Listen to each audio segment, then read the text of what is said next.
L'efficacité du baclofène jugée cliniquement insuffisante pour soigner l'alcoolisme. Le comité estime, en outre, dans son avis que le baclofène présente un risque potentiellement accru de développer des événements indésirables graves, y compris des décès, en particulier à des doses élevées. Cela conduit à considérer que le rapport bénéfice-risque du baclofène est négatif, poursuivent les experts. Lire aussi. Alcoolisme. Le baclofène à haute dose associé à un risque accru de décès, selon une nouvelle étude. Le baclofène est prescrit depuis les années 1970 comme relaxant musculaire. En France, il est autorisé depuis 2014 pour traiter la dépendance à l'alcool, grâce à une recommandation temporaire d'utilisation, RTU.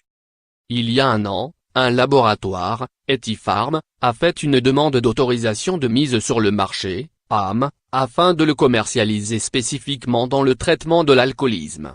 L'avis du comité d'experts est la première étape de cette demande d'AM.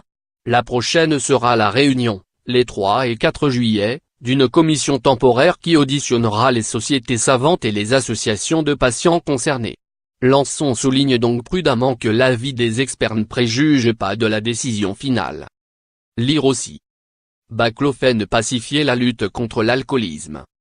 L'agence attend d'avoir l'ensemble des avis, sociétés savantes, associations de patients et experts de la commission, avant de se prononcer et de prendre sa décision d'AM, a-t-elle déclaré, mercredi, à l'agence France Presse.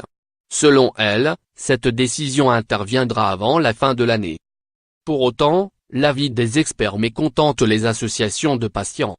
Il aboutit inexplicablement à des conclusions diamétralement opposées à celles de précédents comités d'experts, qui avaient constaté l'efficacité et la sécurité du baclofène pour accorder l'autorisation temporaire de l'utiliser, RTU, estime le collectif BacloHelp.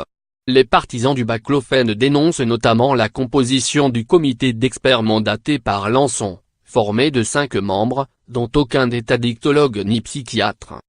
Lire aussi. Alcoolisme. 2 études vantent les effets du baclofène.